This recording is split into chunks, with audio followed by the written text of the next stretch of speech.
এরপর যে খবরে নজর রাখবো, সরকারি স্বাস্থ্য কেন্দ্রে মদ জুয়ার আসর। সন্ধ্যা নামলেই মদ জুয়ার আসর বসার অভিযোগ। মহেশতলায় সরকারি স্বাস্থ্য কেন্দ্রের চারিদিকে ছড়িয়ে মদের বোতল। স্বাস্থ্য কেন্দ্রের সামনে রাস্তায় হাঁটু পর্যন্ত জলে দুর্ভোগের শিকার রোগীরা। সরকারি স্বাস্থ্য কেন্দ্রে মদ জুয়ার আসর। সন্ধ্যা নামলেই মদ জুয়ার আসর বসার অভিযোগ এবং এই অভিযোগ তুলছেন স্থানীয় বাসিন্দারা। সরকারি স্বাস্থ্য কেন্দ্রে মদ জুয়ার আসর। সন্ধ্যা নামলেই মদ জুয়ার আসর বসার অভিযোগ। মহেশতলায় সরকারি স্বাস্থ্য কেন্দ্রের চারিদিকে ছড়িয়ে মদের বোতল। স্বাস্থ্য কেন্দ্রের সামনে রাস্তায় হাঁটু পর্যন্ত জলে দুর্ভোগের শিকার হন রোগীরা। সেখানে সরকারি স্বাস্থ্য কেন্দ্রে মদ জুয়ার আসর বসছে এবং সন্ধ্যা নামলেই মদ জুয়ার আসর বসার অভিযোগ করছেন স্থানীয় বাসিন্দারা।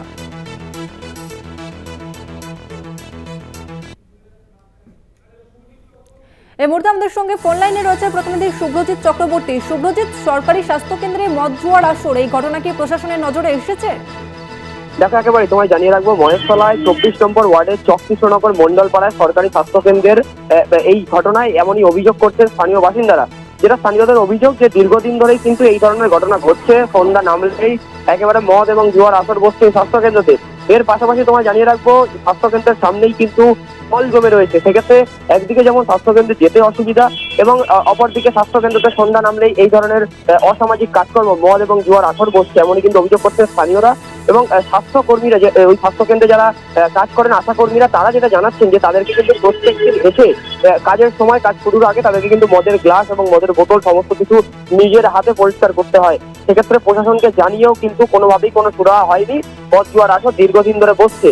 যদিও এই বিষয়ে যখন আমরা ওই ওয়ার্ডের কাউন্সিলর তারকনাথ শাহ, 24 নম্বর ওয়ার্ডের কাউন্সিলর, তার সাথে যোগাযোগ করি, তিনি গোটা ঘটনার কথা স্বীকার করে নেন এবং তিনি যেটা বলেন যে স্থানীয় ছেলেরাই এই ধরনের ঘটনা ঘটায়। সেক্ষেত্রে স্থানীয়রা যদি প্রতিবাদ না করে বা স্থানীয়রা যদি সচেতন না হয়, কাউন্সিলর গিয়ে কতবার বন্ধ করবে, এমনই কিন্তু জানান ওই ওয়ার্ডে যিনি তৃণমূল কাউন্সিলর। অর্থাৎ শুভ্রজিৎ, তাহলে কি কাউন্সিলরের তরফ থেকে কোনো ব্যবস্থা নেওয়া হবে না? যা করবে তা স্থানীয় বাসিন্দারাই করবে?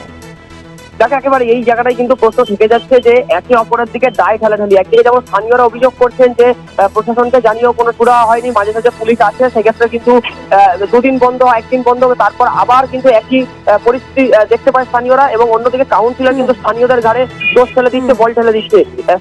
কাউন্সিলর কোথাও গিয়ে দায় এড়িয়ে যাচ্ছে, এই জায়গাটাও কিন্তু একটা প্রশ্ন থেকে যাচ্ছে। এখন দেখার বিষয় এটাই, খবর সম্প্রচারের পর কতটা তৎপর হয় প্রশাসন, পুলিশ থেকে শুরু করে পৌরসভা থেকে শুরু করে কতটা তৎপর হয় প্রশাসন, এটাই এখন দেখার বিষয়। একদমই ধন্যবাদ তোমাকে শুভ্রজিৎ। আমরা কথা বললাম প্রতিনিধি শুভ্রজিৎ চক্রবর্তীর সঙ্গে।